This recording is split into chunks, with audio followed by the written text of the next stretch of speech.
Most important चीज़ है। ठीक है जी, रिमशा आपने हैंड रेज किया हुआ, कोई क्वेश्चन है आपका?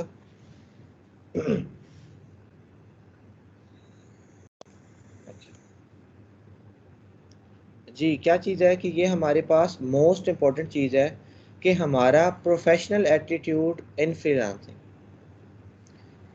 यकीन करें अगर मैं आपको बताऊं कि हम जो पाकिस्तान के लोग हैं या साउथ एशियन कंट्री के जो लोग हैं, साउथ एशियन कंट्रीज़ में कौन कौन सी कंट्रीज़ आ जाती हैं?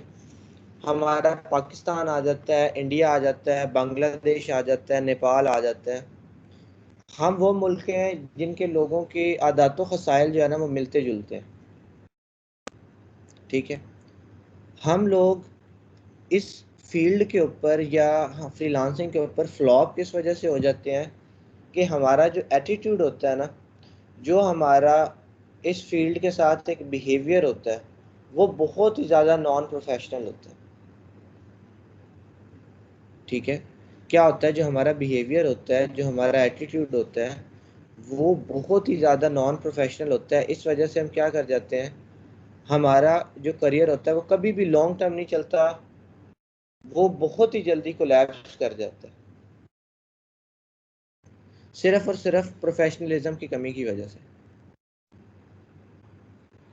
तो ये कुछ ऐसी गाइडलाइंस हैं जो आपने अपने पल्ले बांध लेनी है कि अगर आप इसे एज अ करियर चूज़ करना चाह रहे हैं कि आप फ्रीलांसिंग में लॉन्ग टर्म में काम करना चाह रहे हैं, तो जो जो गाइडलाइन आपको मिलेगी आपने वो कभी भी नहीं भूलनी। ये नहीं है कि सिर्फ ये लेक्चर की हद तक है कि लेक्चर में सुन लिया था, सर ने बताया था तो बस ठीक है। ये जो बातें हम करेंगे ये आपने, जब आप प्रैक्टिकली वहाँ पे मौजूद होंगे, जब आपका एक करियर जो है फ्रीलांसिंग का स्टार्ट हो जाएगा, तो तब भी ये चीज़ें आपने हमेशा याद रखनी है। क्योंकि हम क्या है कि मुस्लिम है, तो इस्लामिक पॉइंट ऑफ व्यू से भी कुछ गाइडलाइंस होंगी, कुछ एथिकल पॉइंट ऑफ व्यू से भी गाइडलाइंस होंगी कि हमने क्या क्या काम करने हैं, किस किस चीज़ों से बचना है और किस तरह से हम लॉन्ग टर्म में यहाँ पे कामयाब रह सकते हैं। क्योंकि ज़्यादातर लोग आ तो जाते हैं बट लॉन्ग टर्म में यहाँ पे आप ऐसा समझें कि कामयाबी को सस्टेन रखना वो बड़ा एक चीज़ मैटर करती है। तो ये जो हमारा एटीट्यूड होता है, जो हमारा बिहेवियर होता है, अगर ये चेंज नहीं होता तो फिर हम लॉन्ग टर्म में यहाँ पे कामयाब नहीं हो सकते। ठीक है, तो हमने आज चीज़ें देखनी है कि हमारा एटीट्यूड कैसा होना चाहिए फ्रीलांसिंग, कि प्रोफेशनलिज्म हमारे अंदर कैसे आ सकता है। ठीक है, अच्छा, इस हवाले से मैं कुछ प्रैक्टिकल एग्जांपल्स भी आपके साथ शेयर करूंगा कि इस तरह से हमें बचना चाहिए। कुछ पास्ट एक्सपीरियंसेस शेयर करूंगा कि हमें ऐसे ऐसे चीज़ों पे काम करना है और ऐसी ऐसी चीज़ों पे काम नहीं करना। ठीक है, तो स्टार्ट करते हैं कि there are set of ethical guidelines for freelance IT jobs as with any field, कि हमारे पास कुछ एथिकल गाइडलाइंस हैं जो कि किसी फ्रीलांसर को फॉलो करनी होती है। ठीक है,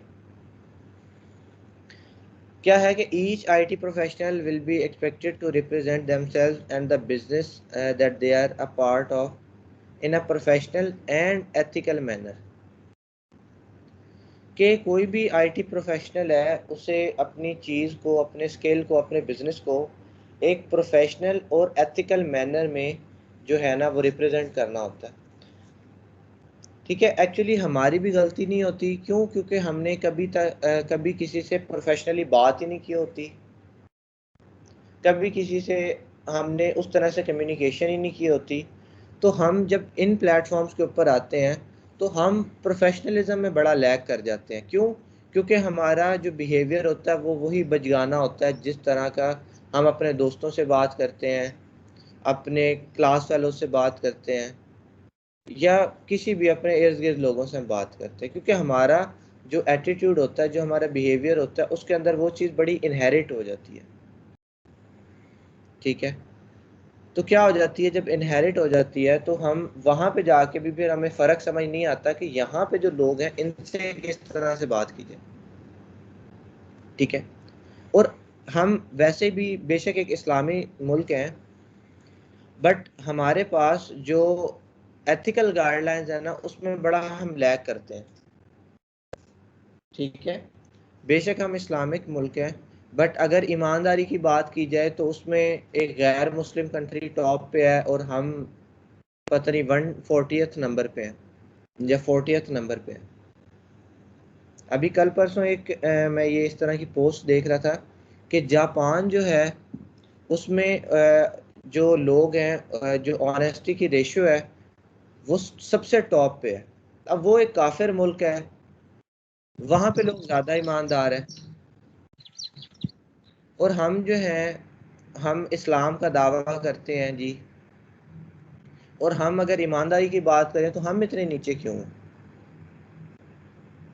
ठीक है, तो ये वाकई ही चीज़ें हैं जो कि हमारे माशरे में मौजूद हैं और हम में भी कहीं ना कहीं मौजूद हैं, क्योंकि हम भी इसी माशरे का हिस्सा हैं। तो हमें क्या करना है, अगर तो हम इस फील्ड को परस्यू कर रहे हैं तो यहाँ पे भी ईमानदारी मौजूद होती है, एथिक्स मौजूद होते हैं। ये नहीं है कि फ्रीलांसिंग है तो बस फ्रीलांसिंग ऐसी कोई चीज़ है। जब तक इस चीज़ को सीरियस नहीं लेंगे ये चीज़ आपको कभी भी सीरियस नहीं लेगी। और यहीं पे क्या करते हैं हम, मेजॉरिटी जो है वो गलती कर रहे होते हैं कि हम कहते हैं कि बस हम इसे सीरियस नहीं ले रहे होते। ठीक है, क्या होता है, among these ethics respect and honesty are priorities and you will be expected to include this in your behaviour. क्या रिस्पेक्ट और ऑनेस्टी प्रायोरिटी होनी चाहिए आपकी कि आपके बिहेवियर के अंदर मौजूद हो। अगर तो अगर ये दोनों चीज़ें आपके बिहेवियर के अंदर मौजूद हैं तो आपको हर दफ़ा इसे फॉलो नहीं करना पड़ेगा, आप ऑटोमेटिकली क्या करोगे, बेस्ट प्रैक्टिसेस को फॉलो करोगे, रिस्पेक्ट की और ऑनेस्टी की। ठीक है, तो क्या करना पड़ेगा, हमें इन सब चीज़ों को फॉलो करना पड़ेगा, क्योंकि बेशक आप फ्रीलांसिंग कर रहे हो, जो चीज़ हमारे पास दूसरी वर्ल्ड में मना है वो यहाँ पे भी मना है। किसी बंदे को डिसरिस्पेक्ट करना या किसी काम को डिसरिस्पेक्ट करना या किसी के साथ बदध्यानती करना, अगर तो फिजिकल कामों में मना है तो ऐसा नहीं होगा कि फ्रीलांसिंग के ऊपर आपके इस्लाम के कोई न्यू रूल्स अप्लाई हो जाएंगे। इस्लाम के वही रूल्स अप्लाई रहेंगे जो आम जिंदगी पे होते हैं। ऐसा नहीं होगा कि अंग्रेज को धोखा देना जायज़ है। ठीक है, हम ये समझते हैं कि अंग्रेज जो है या किसी दूसरी कंट्री का बंदा है तो उससे धोखा देंगे तो वो ठीक है। ऐसा बिल्कुल भी नहीं है। जो इस्लामिक रूल्स हैं वही हमारे पास वैसे ही रहेंगे, यहाँ पे भी वही अप्लाई होंगे, बिल्कुल भी चेंज नहीं हो जाएंगे कि यहाँ पे आके इस्लाम बदल जाता है, इस्लाम कहता है कि चलो अंग्रेज़ को धोखा दे दो खैर है। ठीक है, इस्लाम ऐसा बिल्कुल भी नहीं कहता। तो हमें इस्लामिक पॉइंट ऑफ व्यू से भी चीज़ों को फॉलो करना है, प्लस हमारे पास जो चीज़ें वैसे एथिकली हमारे पास रॉन्ग होती हैं उनसे भी हमने बचना है। अच्छा, अब क्या आ जाते हैं कि व्हाट एथिकल स्टैंडर्ड, के आखिर ऐसे कौन से एथिकल स्टैंडर्ड्स हैं जो कि एक प्रोफेशनल के लिए रिक्वायर्ड है। यानी कि अब कल को आपने काम करना है तो आपको ऐसे कौन से एथिकल स्टैंडर्ड्स की ज़रूरत है जिनके ऊपर आप कंप्रोमाइज़ नहीं कर सकते। देखिए, होता तो इंसान के अपने हाथ में ही है कि उसने कंप्रोमाइज़ करना है कि नहीं करना, बट हमारी तरफ से रिकमेंडेड नहीं है कि आप क्या करो, इन एथिकल स्टैंडर्ड्स को कॉम्प्रोमाइज़ करो। ठीक है, क्या चीज़ आ जाती है कि a professional must never sacrifice professionalism for the sake of dollar amount, कि एक प्रोफेशनल को कभी भी डॉलर अमाउंट्स के ऊपर अपने प्रोफेशनलिज्म को सेक्रीफाइस नहीं करना चाहिए। अब इसकी क्या क्या एग्जांपल हो सकती हैं, मैं आपको मल्टीपल एग्जांपल दूंगा कि किस तरह से ऐसे सिनेरियोज आएंगे कि जब आपको क्या चूज़ करना है, कि आपने डॉलर्स को चूज़ करना है या फिर प्रोफेशनलिज्म को चूज़ करना है। ठीक है, बट हमें क्या पता लगा कि एक प्रोफेशनल को कभी भी सेक्रीफाइस नहीं करना चाहिए प्रोफेशनलिज्म, किसकी बेस पे, डॉलर अमाउंट्स की बेस पे, ठीक है। अच्छा, more ever you must display a positive attitude toward the public and your client. Simple बात है, ये तो हमें पता है कि जी क्या करना है, हमें एक पॉजिटिव एटीट्यूड शो करना है अपने क्लाइंट्स और पब्लिक के साथ, ठीक है। अच्छा, आगे बढ़ते हैं हम कि how much you are being paid for a job is important but is not necessarily the most important consideration. कि किसी जॉब के आपको कितने पैसे मिलते हैं ये इम्पोर्टेंट तो है, बट ये हमेशा सबसे मोस्ट इम्पोर्टेंट कंसिडरेशन नहीं है कि आप क्या करें सिर्फ डॉलर अमाउंट्स की बेस के ऊपर किसी भी काम को जज कर रहे हैं, ठीक है। क्या है कि सिर्फ ऐसा नहीं है कि ऑब्वियस ही बात है पैसा बिल्कुल मैटर करता है, बट हमेशा सिर्फ और सिर्फ पैसा मैटर नहीं करता, हमें चीज़ों की पहचान भी होनी चाहिए, ठीक है। अच्छा, क्या है जी, if you wish to consider yourself a real professional you must decide if you will be govern by short term profit और एथिकल बिहेवियर, ठीक है। अब क्या बात हो रही है कि आप बेशक डिसाइड कर सकते हो कि आपने एक शॉर्ट टर्म प्रॉफिट लेना है या क्या कर लेना है, आपने लॉन्ग टर्म प्रॉफिट लेना है और अपना एथिकल बिहेवियर जो है वो कायम रखना है। अभी तक आप कह रहे होंगे कि सर डॉलर्स की क्या बात हो रही है, हमें नहीं समझ आ रही कि आखिर हम ऐसा क्या कर सकते हैं कि हम पैसों को चूज़ कर रहे हैं या अपना जो एथिकल बिहेवियर है वो कॉम्प्रोमाइज़ कर रहे हैं, क्या रीज़न हो सकती है। तो ये अब रीज़न आ गया हमारे पास कि you must never use your skill with malicious intent. अब देखें, आप लोगों के पास टेक्निकल नॉलेज मौजूद है, बट आपके क्लाइंट के पास हो सकता है कि कोई नॉलेज ना हो। आपने अपने स्किल को कभी भी नेगेटिव मैनर में इस्तेमाल नहीं करना। अब इसकी अगर मैं आपको रियल टाइम एग्जांपल एक बताऊं, देखिए ये एक हमारे पास एक शो होता है सरेआम, देखा है सबने सरेआम शो? जी सर। जी ए आर सर। फाइव आई गेस है, बस लगता है यस सरेआम। सर देखा। बिल्कुल ठीक है। अब क्या होता है कि उसकी एक एपिसोड के अंदर क्या था कि वो एक बाइक लेता है, बाइक के अंदर न्यू ट्यूब जो है ना वो क्या करता है, इंस्टॉल करवाता है, ठीक है। एक बाइक के अंदर नई ट्यूब लगाता है, क्या करता है, एक शॉप पे जाके बाइक खड़ी कर देता है और कहता है ये चेक करना कि कितने पंचर है इसमें, और खड़ी करके और कहता है कि आप इतने ज़रा ये चेक करें, मैं कॉल करके आता हूँ या मैं बस 5 मिनट में आ रहा हूँ नमाज पढ़ के या कोई भी किसी भी तरह से, और क्या करता है वहां से चला जाता है। जब वो 5 से 7 मिनट के बाद वापस आता है तो वही जो मोटरसाइकिल मैकेनिक होता है वो उसे कहता है कि जी आपकी ये जो ट्यूब है ना इसके अंदर 2 पंचर है, ठीक है। 2 पंचर थे, मैंने लगा दिए हैं, बिल्कुल सेट कर दिया, कोई मसला नहीं, आप जा सकते। अब वो कहता है कि मैंने तो ये पीछे वाली दुकान से न्यू ट्यूब डलवाई है और मैं सिर्फ चंद कदम आगे आया हूँ, तो 2 पंचर तो थे ही नहीं, सिर्फ तो मैं इसकी ऑनेस्टी जज कर रहा था कि ये कितना ईमानदार है। वो कहता है जो उस शो का होस्ट है वो कहता है कि ये देखो ये बिल है, ये पीछे तुम्हारे साथ वाली दुकान से मैंने ट्यूब डलवाई है और तुम कह रहे हो कि 2 इसके अंदर पंचर निकल आए हैं, ठीक है। तो वो जो दुकानदार होता है, अब हमारी भी डिटाई देखें कि वो दुकानदार जो होता है, जो मोटरसाइकिल मैकेनिक होता है, वो आगे से शर्मिंदा नहीं होता।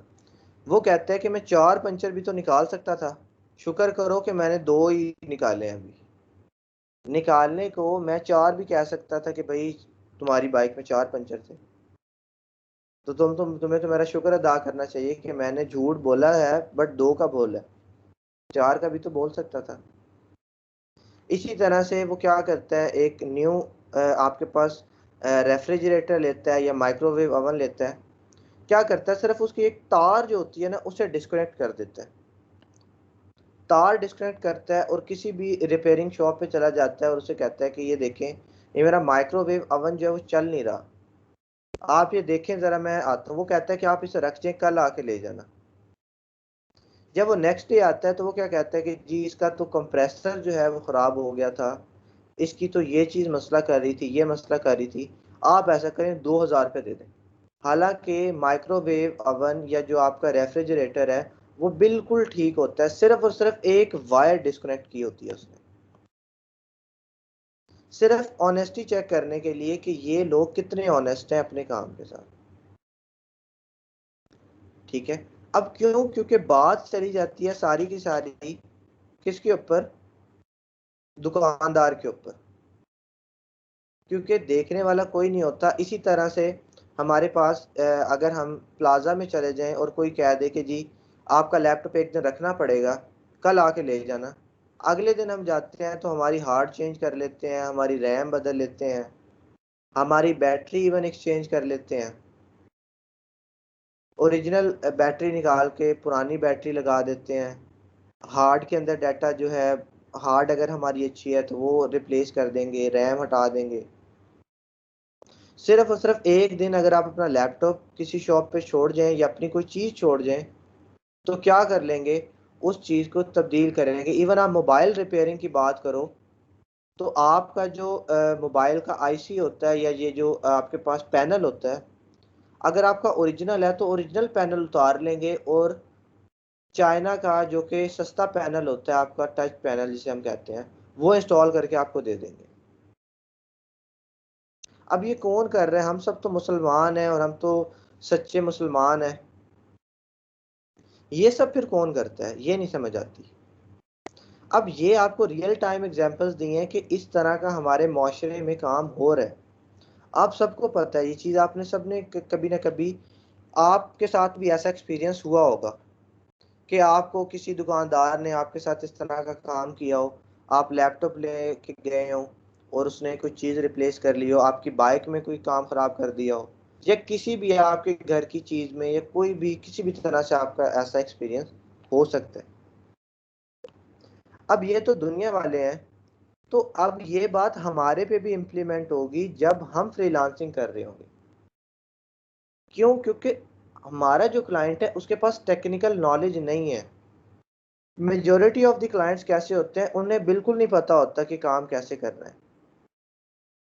वो आके बताते हैं कि ऐसे ऐसे काम करवाना है। अब आपको पता है कि ये काम कितनी देर का कैसे होगा, अगर तो आप उससे झूठ बोल के कि जी ये काम ऐसे है, ऐसे होगा, इतना टाइम लगेगा, इतनी एफर्ट लगेगी, मुझे तो ये करना है, मुझे कोडिंग ऐसे करनी है, ये वो, यानी कि फजूल बातें बना के उससे ज़्यादा चार्ज कर लेते हैं, तो आप एक दफ़ा तो उससे ज़्यादा चार्ज कर लेंगे बट आप लॉन्ग टर्म कभी भी कामयाब नहीं हो सकते। क्योंकि बेशक आप उसे एक दफ़ा धोखा दे के काम करवा लेते हो। जैसे कि अगर आपकी मोबाइल है तो मोबाइल आप क्या करते हो, एक दफ़ा किसी से रिपेयर करवाते हो, वो आपको झूठ बोल के आपसे ज़्यादा पैसे चार्ज कर लेता है। दूसरी दफ़ा आप किसी और के पास लेके जाते हो, वो कहता है कि इसकी तो ये चीज़ चेंज हुई हुई है। आपको पता लग जाता है कि लास्ट टाइम मैंने इस बंदे से मोबाइल रिपेयर करवाया था, इसने तो मेरी चीज़ें चेंज कर दी हैं। अब आप खुद भी वहाँ पे नहीं जाओगे, प्लस 4 बंदों को और मना कर दोगे कि इस दुकान से रिपेयर ना करवाना, इसने मेरे मोबाइल की चीज़ें ख़राब कर दी थी, रिप्लेस कर दी थी। इसी तरह जब आप किसी के साथ डिसऑनेस्टी करोगे, उसे कल को पता लग गया तो आपके पास वो कभी भी वापस नहीं आएगा।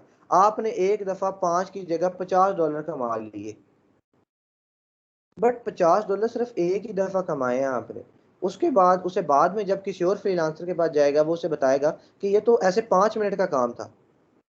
वो कहेगा कि मैंने तो इस एक फ्रीलांसर को इसके $50 पे किए हैं और उसने तो 4 दिन लगा दिए थे काम करते करते और मुझे कह दिया था कि ऐसे मुश्किल है वगैरह वगैरह। तो वो कहेगा उसने आपसे झूठ बोला था, ये तो काम इतना सा है, अगर आप मुझे कहते तो मैं फ्री में भी कर देता। उसे फिर ख्याल आता कि आपने उसके साथ झूठ बोला है, आपके पास वो कभी भी ना आता दोबारा, खुद भी ना आता, प्लस अपने 2-4 लोगों को और मना कर देता कि इस बंदे से कभी भी काम ना करवाना, ये तो है ही बेईमान। ऑन द अदर हैंड अगर आप अच्छे से काम करके देते, उसे रीज़न वही बताते जो वाकई रीज़न है, क्योंकि आपके पास टेक्निकल स्किल होगा, उसके पास नहीं होगा। अगर आप उसे ठीक तरह से गाइड करते, जितने अमाउंट बनती है, जितना टाइम बनता है उतना बताते, तो क्या था कि वो खुश होता, एक तो आपसे ही काम दोबारा करवाता, और क्या होता कि उसे ये चीज़ काफ़ी इनकरेजिंग होती है उसके लिए भी कि आप उसे बिल्कुल ठीक मशवरा दे रहे हो और उसके हक में बेहतर सोच रहे हो। तो अपने भी वो आगे के जो टास्क हैं वो आपको देता, प्लस क्या करता कि अपने इर्द गिर्द के जो लोग हैं, अपने कोलीग्स हैं, अपने ये उन्हें भी रेफ़र करता कि आपसे काम करवाएं। और यकीन करें, ये बातें मैं मजाक में नहीं कह रहा, वाकई ही फ्रीलांसिंग में ऐसा होता है कि अगर आप एक बंदे का अच्छा काम करते हो, तो वो अपने भाई को, अपनी बहन को, अपने कोलीग्स को, अपने ऑफिस के पार्टनर्स को, मेंबर्स को, वो आपके बारे में बताते हैं कि जी मैंने इससे काम करवाया, बहुत अच्छा काम करता है। लोग आके रेफरेंस देते हैं कि जी मुझे उसने भेजा आपके पास। जैसे रियल टाइम में सिनेरियोज होते हैं, यहाँ पे भी इसी तरह से होते हैं। अगर अच्छा काम करोगे तो वो आपको रिकमेंड करेगा, और अगर बुरा काम करोगे तो वो कहेगा कि भाई इससे कभी भी काम ना करवा। बल्कि हो सकता है कि जब बाद में उसे पता लगे तो वो आपकी रिपोर्ट कर दे कि जी इसने मेरे साथ धोखाधड़ी की है। तो आपने अपने जो स्किल्स हैं उसे रॉन्ग इंटेंट के साथ यूज़ नहीं करना कि आपकी नीयत में खोट हो, आपकी जो नीयत है वो क्या हो कि ख़राब हो। काम छोटा सा है, थोड़ा सा है, बट आप क्या करो, आपको इतने पैसे लगेंगे, ये तो ऐसे होना है, वैसे होना है। जैसे मैंने आपको रियल टाइम एग्जांपल दिए हैं, उसी तरह हमारी फील्ड में भी ये हो सकता है। तो हमने ये चीज़ फॉलो नहीं करनी। ठीक है। Professional has very very valuable knowledge that can be use to perform activities that are not in the best interest of other. कि जो प्रोफेशनल है उसकी नॉलेज बहुत वैल्यूएबल होती है। तो आपने जो भी एक्टिविटी परफॉर्म करनी है, क्या करनी है कि दूसरे पर्सन को उस बात का अगर अंदाज़ा नहीं है, तो आपको तो है ना, आपने क्या करना है, कभी भी इन चीज़ों को कंप्रोमाइज़ नहीं करना। ठीक है। एक पॉइंट तो ये आपको समझ आ गया कि कभी भी डिसऑनेस्टी नहीं करनी, अपने जो स्किल है, अपना जो आपके पास हुनर है, उसका मिस यूज़ नहीं करना। और हम पाकिस्तानी हैं जो वो यही काम करते हैं। ठीक है। देखिए, एक कॉन्सेप्ट होता है अप सेलिंग का और क्रॉस सेलिंग का। किसी को पता है अप सेलिंग या क्रॉस सेलिंग क्या होती है?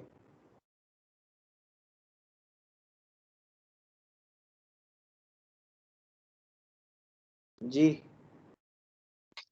सर जी, अप सेलिंग का तो नहीं पता, लेकिन क्रॉस सेलिंग का शायद काम लेके आगे किसी से करवा के फिर उसको रिप्लेस करने हैं। जी, क्रॉस सेलिंग बिल्कुल ये नहीं होती, अप सेलिंग भी ये नहीं होती। यानी कि क्रॉस सेलिंग या अप सेलिंग क्या होती है, देखिए, अप सेलिंग इसे कहते हैं कि आपके पास एक बंदा, कोई, अगर आप एक दुकानदार है, कोई पर्सन आता है। अप सेलिंग ये है कि वो मोबाइल लेने आया है कोई 20,000 की रेंज वाला, और आप उसे 50,000 की रेंज वाला मोबाइल सेल कर देते हैं। इसे कहते हैं अप सेलिंग करना। यानी कि कोई लैपटॉप लेने आया है 15 से 20 हज़ार की रेंज वाला, और आप क्या करते हो, उसे 50,000 वाला लैपटॉप सेल कर देते हो। अप सेलिंग करना बिल्कुल अलाउड है, आप कर सकते हो, बट धोखा देना अलाउड नहीं है। ठीक है। क्रॉस सेलिंग में ये होता है कि देखें, अगर एक पर्सन मोबाइल लेने आया है, तो आप उसे उसका पाउच भी सेल कर दो, आप उसे चार्जर भी सेल कर दो, आप उसे एक हैंड फ्री भी सेल कर दो। ये होता है क्रॉस सेल करना। यानी कि एक आइटम के साथ जो मिलती जुलती चीज़ें हैं वो भी बेच देना। जैसे कि आपको अगर मैं एक और एग्जांपल दूं कि अगर आपने कभी भी जो हमारे पास बड़े रेस्टोरेंट वगैरह होते हैं, अगर वहाँ से जो फूड चेन्स होती हैं बड़ी बड़ी, जो इंटरनेशनली कायम होती हैं, अगर आप कभी भी किसी भी एक बड़ी फूड चेन पे जाएं या किसी भी एक अच्छे रेस्टोरेंट पे जाएं, तो क्या होता है कि वो आपसे क्रॉस सेलिंग करते हैं। जैसे अगर मैं कहता हूँ कि आप मैकडोनल्ड्स पे जाते हैं, तो क्या होता है, आप एक चीज़ ऑर्डर करते हैं, एक चीज़ उसे कहते हैं कि मुझे ये पर्टिकुलर बर्गर चाहिए, या ये मुझे ड्रिंक चाहिए, या मुझे ये चीज़ चाहिए। वो क्या करेगा, आपको 2 से 4 चीज़ें साइड वाली रिकमेंड करेगा कि जी हमारे पास फ्राइज़ भी हैं, कि आप फ्राइज़ लेना चाहेंगे। अगर आप ड्रिंक की बात करते हो ना, तो ड्रिंक में वो अपसेलिंग कर देगा। वो कहेगा कि आपने स्मॉल वाला जो है कैन ऑर्डर करना है, कप ऑर्डर करना है, ये क्या करें, मैं लार्ज कर दूं। लार्ज पे हमारे पास ये डील चल रही है। क्या आप आइसक्रीम भी इंक्लूड करना चाहेंगे? क्या आप एड ऑन ऐड करने लग जाएंगे कि इसमें आप ये ऐड ऑन करवा लें, ये करवा लें। वो क्या करते हैं, वो चीज़ को बढ़ा के आपको कोशिश करते हैं कि आप कुछ और परचेज कर लें। और ऐसा ही होता है कि आप ख़रीदने एक पर्टिकुलर बर्गर जाते हो, बट आपके पास क्या होता है, आप एक पूरी मील तैयार करवा के ले आते हो। उसमें फ्राइज़ भी ऐड हो जाते हैं, उसमें ड्रिंक भी ऐड हो जाती है, और उसके अलावा भी नगेट्स वगैरह इस तरह की छोटी मोटी चीज़ें वो आपसे ऐड करवा देते हैं। इसे कहते हैं क्रॉस सेल करना। और आप सेलिंग क्या होती है कि उसी पर्टिकुलर चीज़ में रहते रहते आप बड़ी चीज़ ले लो। यानी कि अगर आपने एक ड्रिंक लेनी थी, तो आपसे वो महंगे वाली ड्रिंक आपको बेच देते हैं। या अगर कोई आपने पर्टिकुलर मील लेना था, तो वो महंगे वाला जो है वो आपको बेच देते हैं।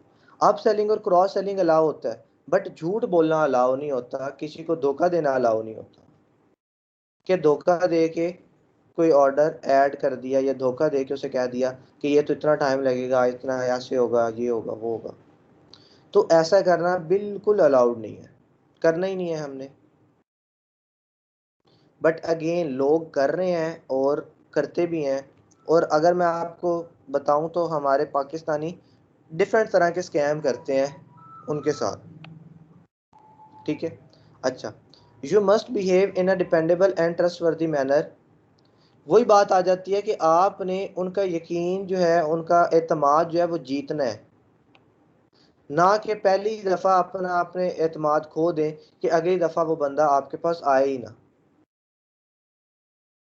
अच्छा, क्या है, hence it would be extremely unethical to complete a task at a time period that is longer than needed in an effort to achieve a higher fee. कि पैसे ज़्यादा लेने के चक्कर में आपने काम लटका दिया है। जैसे हमारे पास ये जो ठेकेदार होते हैं ना, वो करते हैं। जो मजदूर होता है ना, वो करता है। अब देखिए, मजदूर क्या करता है कि एक काम है ना, वो सिर्फ अपनी वेज एक एक्स्ट्रा दिन के बढ़ाने के लिए काम को लटका देता है।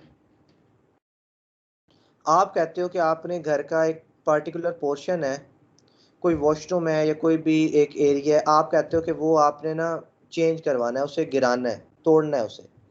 आप एक मजदूर को हायर करते हो। मजदूर क्या करता है, सिर्फ अपनी दिहाड़ी बढ़ाने के लिए ना, उससे 2 से 4 दिन पे ले जाता है। एक दिन आहिस्ता आहिस्ता थोड़ा थोड़ा काम करेगा, दूसरे दिन, तीसरे दिन, ताकि आप उसे 4 दिन की वेज दे दो, 3 दिन की दे दो। बेशक वो काम एक दिन में कर सकता है, बट वो करेगा नहीं। क्यों? क्योंकि वो पैसे ज़्यादा चार्ज करना चाहता है और वो बढ़ा देगा। अब हमें ऐसा लगता है कि ये काम करने से हमें ज़्यादा पैसे मिल गए, ये हो गया, वो हो गया। बट हमें पता है कि ये जो दुनिया है, इसी के अंदर ये सारी चीज़ें रिटर्न हो जाती हैं। मुकाफ़ात अमल होता है सारा। अगर आपका मुकाफ़ात अमल पे जो है यकीन है, तो आपको पता है कि जी अगर हम आज किसी के साथ बुरा करेंगे, तो कल को हमारे साथ हो जाएगा। किसी को धोखा देंगे, तो कल को हमें धोखा मिल जाएगा। ठीक है। किसी का अगर हम एतमाद तोड़ते हैं, या किसी भी तरह से उसके साथ गलत करते हैं, तो कल को हमारे साथ हो जाएगा।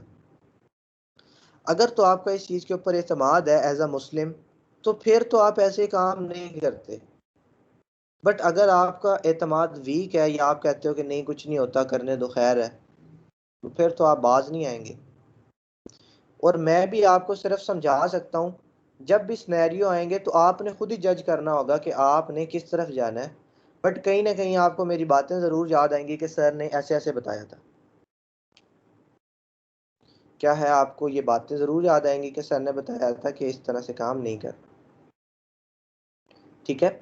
एक छोटा सा टास्क है, जानबूझ के उसे लटकाना कि भाई बहुत मुश्किल है, बहुत टाइम लग रहा है, ताकि ज़्यादा पैसे चार्ज कर सकें, तो ये भी क्या है, एथिकली रॉन्ग चीज़ है, ऐसा भी बिल्कुल नहीं कर। ठीक है, अच्छा जी। अच्छा, उसके अलावा मैं अगर आपके साथ कुछ सिनेरियो डिस्कस करना चाहूँ, जो कि हम कर सकते हैं, ये तो हमारे पास टेक्निकल वाइज हो गया ना। अगर मैं इस्लामिक पॉइंट ऑफ व्यू से कोई बातें करूँ, तो हमारे पास इस्लाम में कुछ चीज़ें ऐसी होती हैं जो हराम है, बट अगर मैं आपको कहूँ कि दूसरी कंट्रीज के लोगों के लिए या जो नॉन मुस्लिम्स हैं उनके लिए वो आम चीज़ें हैं, नॉर्मल है, बट हमारे लिए वो चीज़ नॉर्मल नहीं होती। अब आपके पास कोई इस तरह का प्रोजेक्ट आ जाता है जिस पे इस्लाम आपको मना करता है, ठीक है, कोई इस तरह का प्रोजेक्ट आ जाता है जिससे इस्लाम आपको रोकता है। अगर मैं एग्जांपल देना चाहूँ तो इस तरह से है कि कोई आपसे शराब की वेबसाइट बनवाना चाहता है, कोई डेटिंग एप्लीकेशन बनवाना चाहता है, डेटिंग वेबसाइट बनवाना चाहता है, कोई इस तरह के हज़ारों सिनेरियोज मैं आपको बता सकता हूँ। आप बड़े हैं, समझदार हैं, खुद समझते हैं कि ये चीज़ पे काम करना चाहिए, पे नहीं करना चाहिए, ठीक है, सारे आप लोग अडल्ट हैं, आपको पता है कि इस्लाम मुझे इस चीज़ से रोकता है, क्या कहीं ना कहीं मैं इस चीज़ में मददगार तो नहीं साबित हो रहा, मदद तो नहीं कर रहा उसकी, ठीक है। इस तरह का काम भी आपके पास आएगा, बिल्कुल आएगा, कि आपको वो कह रहे होंगे कि इतने पैसे ले लो, हमें इस तरह की वेबसाइट बना दो, बट इस्लाम कहता होगा कि आपने इस चीज़ का काम नहीं करना, जो चीज़ हराम है उसमें मदद भी नहीं करनी। क्योंकि कहीं ना कहीं जब आप अगर एक शराब की वेबसाइट बनाते हो, तो जो जो चीज़ उस पर बिकती है या वो सेल होती है या रिव्यू होती है, जो भी होती है जिससे भी वो मदद पहुंचती है किसी को भी, तो कहीं ना कहीं आप भी इन्वॉल्व हो उस एक्टिविटी के अंदर।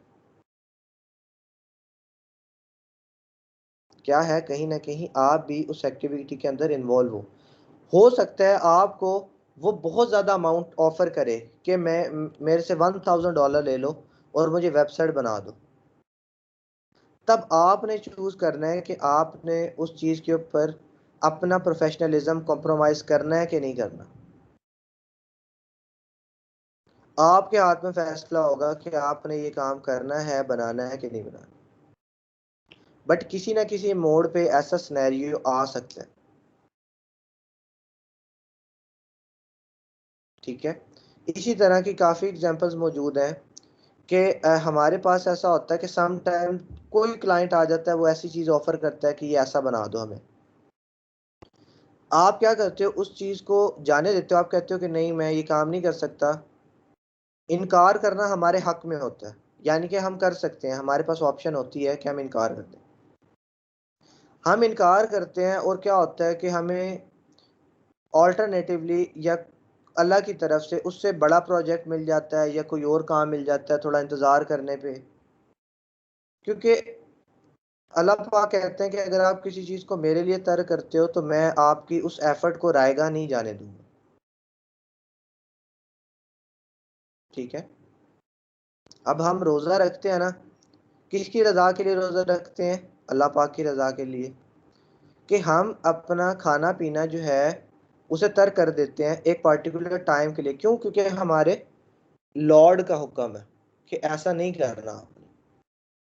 तो क्या होता है कि उसके बदले हमें क्या मिलती हैं, नेकियां मिलती हैं, हमारी आखिरत में हमारे लिए फ़वायद हैं, दुनिया में हमारे लिए फ़वायद हैं, सारा कुछ है। क्यों? क्योंकि हम अपने लॉर्ड की बात मान रहे हैं। ठीक है। तो इसी तरह जब जिस चीज़ से मना किया गया अगर हम वो काम करेंगे, तो ऐसा नहीं होगा कि फ्रीलांसिंग पे जाके हलाल हो जाएंगी ये सारी चीज़ें, नहीं, वहाँ पे भी हराम ही है, वहाँ पे भी धोखा देना गलती रहेगा। तो कोई भी इस तरह का काम आ जाता है जो कि जिससे इस्लाम रोकता है, बट आपको उसके पैसे मिल रहे हैं कि काम करने के, तो आपने चूज करना है कि क्या आप उसे एक्सेप्ट करते हो या जाने देते हो, इनकार कर देते हो, ठीक है। क्या होगा, इस तरह का सिनेरियो भी हमारे पास मौजूद होगा, ठीक है। उसके बाद क्या आ जाता है, एक थर्ड सिनेरियो आपको बता देता हूँ कि हमारे पास क्लाइंट हमारे पे यकीन करके ना अपनी बड़ी इंपॉर्टेंट चीज़ की या अपने बड़े इंपॉर्टेंट रिसोर्सेज की एक्सेस हमें दे देते हैं। क्योंकि मैंने आपको बताया कि कुछ क्लाइंट्स को कुछ भी नहीं पता होता, सारा कुछ आपने गाइड करना है। वो तो बिल्कुल जीरो पे होते हैं, आपने उन्हें बताना है कि ये चीज़ खरीदो, ये ऐसे करो, ये ऐसे करो। हमने ए टू जी उन्हें गाइड करना होता है, उन्हें बिल्कुल भी नहीं पता होता चीज़ों का। नो डाउट कुछ क्लाइंट ऐसे आते हैं जिन्हें पता होता है, कुछ ऐसे होते हैं जो बिल्कुल जीरो पे होते हैं, उन्हें ऐसे समझ लें कि कुछ भी नहीं पता होता।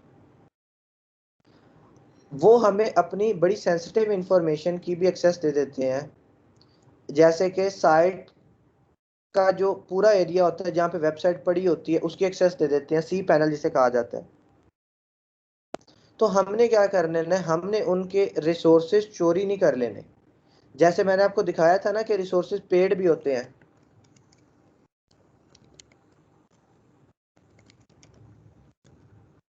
मैं क्या लिख लेता हूँ, सॉरी। जैसे मैं वर्डप्रेस की बात कर लेता हूँ तो यहाँ पे पेड रिसोर्सेज है। देखिए $60, 39 वगैरह वगैरह, कितने पैसे। अब उसने ये चीज़ परचेज की हुई है, क्योंकि समटाइम्स कुछ चीज़ें परचेज करने पे आपको सेटअप मिल जाता है, कुछ का साथ में रजिस्ट्रेशन कोड भी होता है, की भी होती है, लगानी होती है। यानी को आपको ऐसी कोई भी चीज़ की एक्सेस मिल जाती है तो आप क्या करते हो, चोरी कर लेते हो उसका वो वाला पार्टिकुलर रिसोर्स। बेशक डिजिटल चीज़ की चोरी करें, बेशक फिजिकल चीज़ की चोरी करें, चोरी चोरी ही रहेगी। ये नहीं होगा कि किसी का रिसोर्स चोरी करना आपके पास अलाउड है।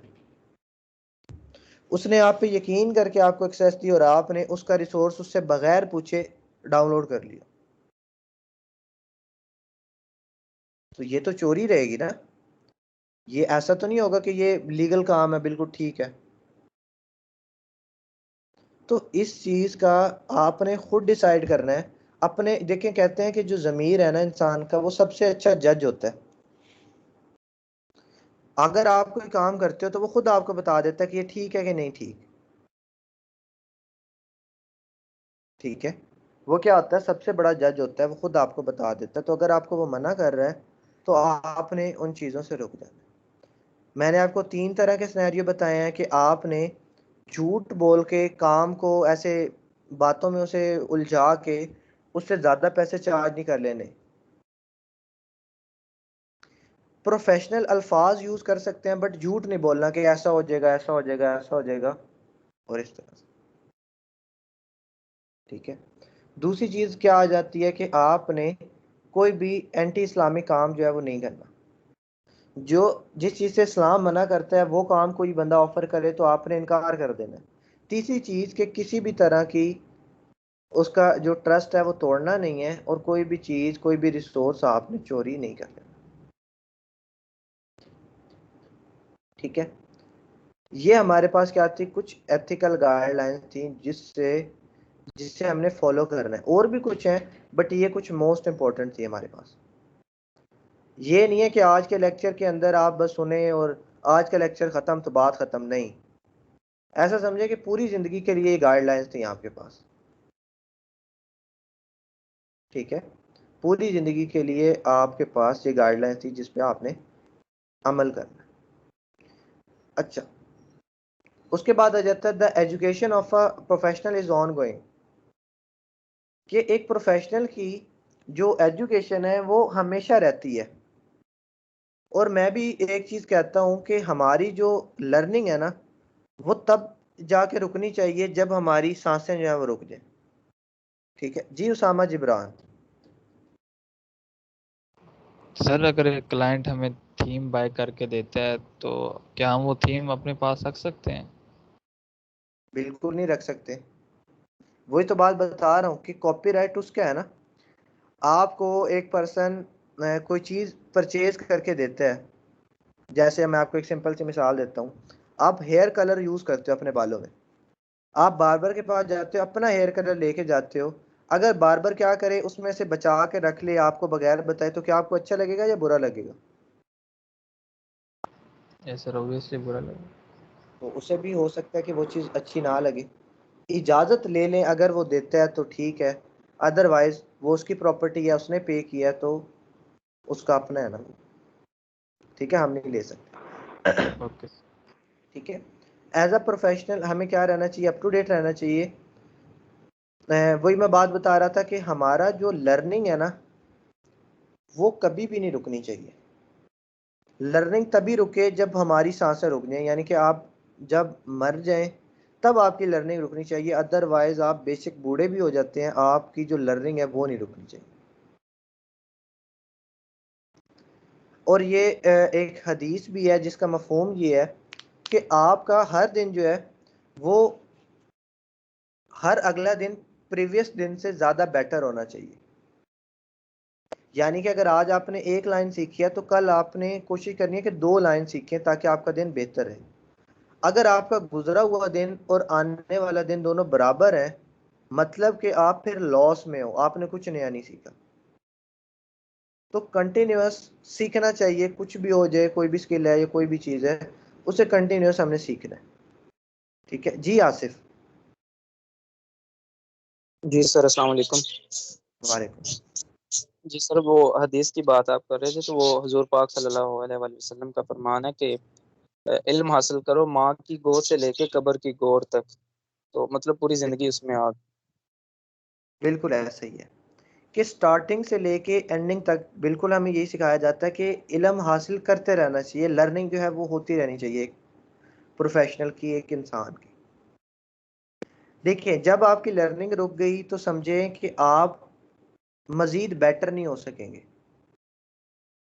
और एक और चीज़ भी होनी चाहिए, ये रियलाइजेशन बड़ी इंपॉर्टेंट है कि आपको चीज़ों का नहीं पता। जिस दिन आपने ये रियलाइज़ करना शुरू कर दिया कि मुझे सब आता है, उस दिन भी आपकी लर्निंग रुक जाती है। हमेशा खुद को एक चीज़ कहनी है कि जी मुझे तो कुछ भी नहीं आता, मैं तो एक तालिब इल्म हूँ, मैं तो एक स्टूडेंट हूँ।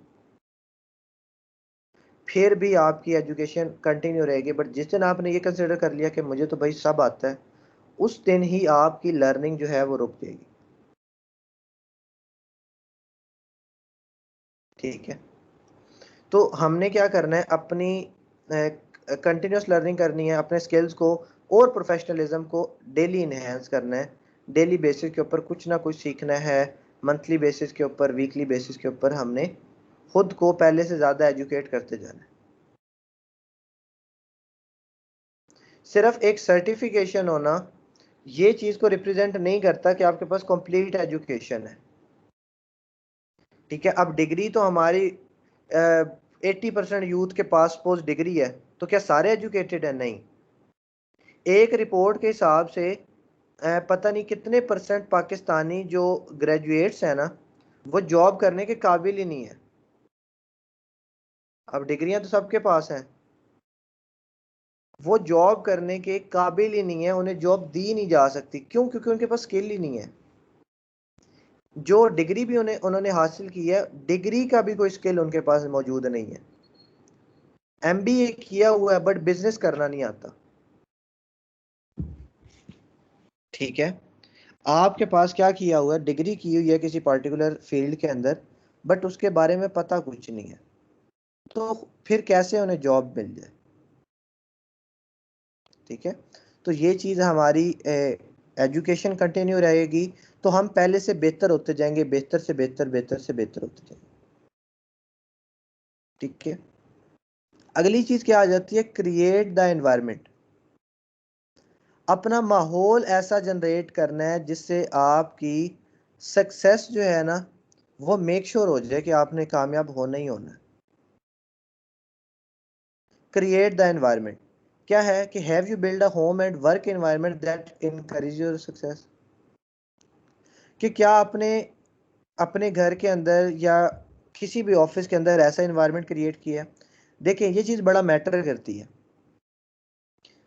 मैं आपको एक चीज़ रिकमेंड करूंगा कि आप लोग अगर काम करते हो ना, ज़रूरी नहीं है कि आपके पास फैंसी टेबल होना चाहिए, फैंसी चेयर होनी चाहिए, या आप घर वालों को वक्ता डाल दें कि जी हमें तो गेमिंग चेयर लेके दो तो हम फ्रीलांसिंग करेंगे। बिल्कुल भी नहीं। आपके जितने रिसोर्सेज हैं ना उसी के हिसाब से अगर आप अपना एरिया मुख्तस कर देते हो कि ये मेरा वर्क स्पेस है, ये मेरा वर्क एरिया, यहाँ पे मैं काम करता हूँ, आपकी प्रोडक्टिविटी इंक्रीज हो जाएगी। आपके दिमाग को पता होगा, एक सिग्नल जाएगा जब भी आप वहाँ पे बैठोगे कि ये मेरा काम करने का एरिया है। जैसे बेड पे आते ही आपका दिल काम करने को नहीं करता, क्यों? क्योंकि दिमाग को पता है कि यहाँ पे तो मैं आराम करता हूँ। तो हमने साइकोलॉजिकली भी चीज़ों को लेके चलना है। बेशक आपके पास कोई टेबल कोई चेयर मौजूद नहीं है, कोई मसला नहीं, 2 कुशन्स तो मौजूद है ना घर में। क्या करें, एक साइड पे एरिया के अपने 2-4 कुशन्स रख लें और कह दें ये मेरा काम करने का इलाका है, यहाँ पे मैं बैठ के काम करता हूँ। वहाँ पे अपना लैपटॉप लें, अपना कंप्यूटर लें, बैठ जाएं। अगर कंप्यूटर है तो कहें कि यहाँ पे मैं इस टेबल पे बैठ के मैं काम करता हूँ। आप देखेंगे आपकी प्रोडक्टिविटी काफ़ी ज़्यादा इम्प्रूव हुई है। ठीक है, क्या होता है कि हमारे दिमाग को पता होता है कि ये काम करने की जगह तो वो ज़्यादा बेहतर अंदाज से काम कर सकते हैं। पहली चीज़ तो ये है। दूसरा, एनवायरनमेंट वो भी है जो कि आपके सराउंडिंग के लोग हैं। Surround yourself with a sportive team of help, sportive team to help you make your journey to the next level. कि अपने इर्द गिर्द लोग ऐसे ऐड करें जो कि कामयाब लोग हैं। एक क्या कहते हैं कि एक मोटिवेशन स्पीकर एक बात कहता है कि अगर आपके इर्द गिर्द के लोग जो हैं वो मिलियनर हैं, कामयाब हैं, तो अगले मिलियनर आप होंगे। बट अगर आपके सराउंडिंग के लोग 20 से 25 हज़ार रन करके उसमें गुजारा कर रहे हैं ना, गुजर बसर कर रहे हैं, तो अगले 20 से 25 हज़ार कमाने वाले आप होंगे, क्योंकि आप उससे ज़्यादा आगे नहीं जा सकते। बट अगर आपके इर्द गिर्द लोग अच्छे हैं तो आप भी अच्छे होते हो। इसी तरह दीन पे भी ये एग्जांपल है कि अगर आपके दोस्त दीनदार हैं तो आप भी दीनदार होगे।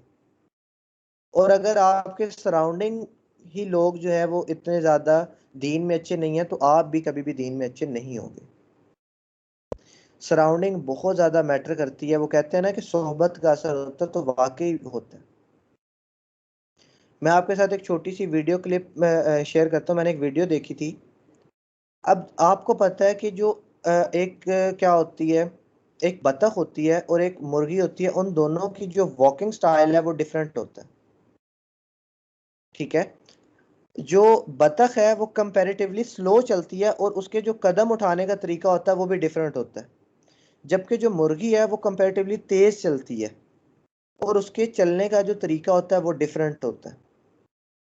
वीडियो में देख रहा था कि एक मुर्गी काफ़ी ज़्यादा बतखों के साथ रहती है और कुछ टाइम के बाद उसकी जो वॉक होती है वो सेम बतखों वाली हो जाती है।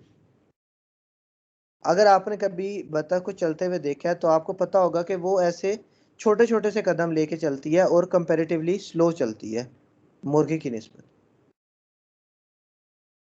तो क्या हुआ कि सिर्फ सराउंडिंग की वजह से जो मुर्गी थी वो अपनी चाल ही भूल गई कि उसने चलना कैसे है। वो भी जिस सराउंडिंग में रह रही थी उसकी उसने अडॉप्ट कर ली और क्या कर दिया, उस तरह से चलना शुरू कर लिया। तो अगर आपके इर्द गिर्द लोग फ्रीलांसर्स हैं तो आप भी एक अच्छे फ्रीलांसर होगे, आपके अंदर भी कामयाबी का जो जज्बा है ना वो पैदा होगा। तो अपने इर्द गिर्द के लोगों को ऐसा बनाएं जो कि कामयाब है, ना कि ऐसा बनाएं जिनके लिए जिनकी प्रायोरिटीज ही बड़ी डिफरेंट है। अगर आपके दोस्त के लिए प्रायोरिटी उसका काम है ना, तो आपके लिए भी प्रायोरिटी आपका काम होगा। बट अगर आपके दोस्त के लिए प्रायोरिटी ये है कि जी ट्रिप करना है, घूमना है, ये करना है, वो करना है, तो आपके लिए भी प्रायोरिटीज यही होंगी। ठीक है, तो आपने अपना इर्द गिर्द का माहौल भी खुद सेटल करना है। ठीक है, तो अगर एक अच्छा माहौल रखेंगे, अगर एक सपोर्टिव टीम रखेंगे इर्द गिर्द, तो आप ज़्यादा बेहतर इंसान और एक ज़्यादा अच्छे फ्रीलांसर बनेंगे। बट अगर आपकी कम्युनिटी ऐसी नहीं है तो फिर मुश्किल हो जाएंगी चीज़ें।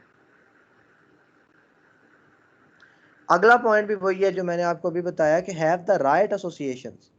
कि अपने आप को सही लोगों के साथ एसोसिएट करें, ना कि गलत लोगों के साथ। हैंग अराउंड सक्सेसफुल फ्रीलांसर्स, कामयाब फ्रीलांसर के साथ घूमे फिरें, उन्हें इर्द गिर्द रखें अपने। ठीक है। One of the easiest ways to do this is to become a member of different freelance based Facebook groups. सबसे अच्छा तरीका क्या है कि फ्रीलांस बेस्ड फेसबुक ग्रुप्स को ज्वाइन करें, जहां पे सारे फ्रीलांसर ही फ्रीलांसर भरे हुए। बट हमने कैसे ग्रुप ज्वाइन किए हुए हैं जी? मीम्स वाले, बॉलर रिकॉर्ड हमें देखना बड़ा पसंद है, डक्की भाई की जुगते सुनना बड़ा पसंद है। हमने ऐसे ग्रुप कभी ज्वाइन ही नहीं किए। यकीन करें, आप में से कुछ लोग ऐसे भी होंगे जिन्हें पता भी नहीं होगा कि फ्रीलांसर्स के भी ग्रुप्स होते हैं, कम्युनिटीज होती हैं, पाकिस्तानी लोग भी मौजूद हैं या नहीं। क्यों? क्योंकि उन्हें हमेशा उनके दोस्त ने पोइट्री वाले ग्रुप में ऐड किया है, मीम्स वाले ग्रुप में ऐड किया है, फनी वीडियोस वाले ग्रुप में ऐड किया, कभी किसी ने प्रोडक्टिव ग्रुप में ऐड किया ही नहीं है। या खुद उन्होंने कभी भी सर्च की ही नहीं है कि क्या फ्रीलांसिंग पे भी कोई ग्रुप होता है। ठीक है। क्या फ्रीलांस बेस्ड कोई ग्रुप है? क्या वर्डप्रेस बेस्ड कोई ग्रुप है? क्या कोडिंग बेस्ड कोई ग्रुप है जहाँ पे कोडिंग के बारे में बातें करते हैं लोग? पता ही नहीं है। तो अपनी इर्द गिर्द की जो कम्युनिटी है वो आप फेसबुक पे भी डेवलप कर सकते हो कि आप ऐसे ग्रुप ज्वाइन कर लो जहां पे लोग अपनी सक्सेस स्टोरी शेयर करते हैं, ताकि आप मोटिवेटेड रहो। ठीक है। Join in your nation you can associate with the movers and shakers in your areas of expertise, कि जो भी आपके एरिया ऑफ एक्सपर्टीज है उसके अच्छे लोगों के साथ आप उठे बैठे। ठीक है। अब हर किसी के बेतहाशा दोस्त होते हैं, कुछ आपकी फील्ड के होते हैं, कुछ आपकी फील्ड के नहीं होते। बट मेरा टाइम मेरे ऐसे दोस्तों में गुजरता है जो कि सारे फ्रीलांसर्स हैं। ठीक है। मैं खुद को अगर अपने इंटरेस्ट के लोगों में नहीं पाता तो मैं उनके साथ ज़्यादा टाइम स्पेंड भी नहीं करता। क्यों? क्योंकि मुझे पता है कि ये कंपनी मेरे लिए बेटर है और ये कंपनी मेरे लिए बेटर नहीं है। ठीक है। आपने भी खुद चूज करना है कि किस, आपका टाइम बड़ा कीमती है, तो खुद चूज करना है कि किसे कितना देना है। ठीक है। तो अगर राइट लोगों को टाइम देंगे, ऐसी कम्युनिटी को टाइम देंगे जो कि आपके लिए बेनिफिशियल है, ऐसे लोग जो कि फ्रीलांसिंग को जानते हैं, बेहतर समझते हैं, तो आपके लिए बेहतर है। अपने स्किल के लोगों में ऐड बैठते हैं, उठते बैठते हैं, बातें करते हैं, आपको कुछ एक्स्ट्रा सीखने को ही मिलेगा।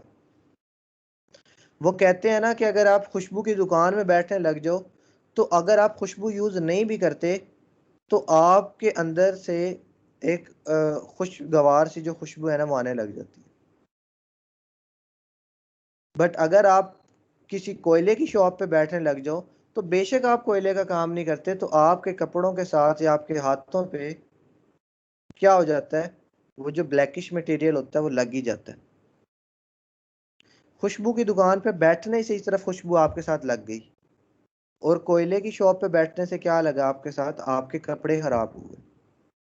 आपने खुद चूज करना है कि किस शॉप पे आपने या किस कम्युनिटी के अंदर आपने बैठना। क्या जी? हैव अ मेंटोर, कोई मेंटोर को पकड़ें, look at the attitudes of your friends, अपने दोस्तों के एटीट्यूड के बारे में देखें। वो लोग जो सक्सेसफुल हैं उनकी हैबिट्स देखें कि क्या करते हैं वो लोग, आखिर कामयाब लोगों की क्या आदत होती हैं, उनके बारे में देखें, बुक्स पढ़ें। सबसे अच्छा दोस्त होता है किताब। अगर कोई किताब पढ़ लेते हैं तो वो और बेहतर चीज़ है। क्यों? क्योंकि उसमें आप किसी बंदे की 100 साल कह रहा हूँ, यानी कि 50 साल या 60 साल तजर्बे को आप एक किताब में एक दिन के अंदर अगर आप पढ़ लेते हो तो आप जान जाते हो। ठीक है जी। अनम शाहीन।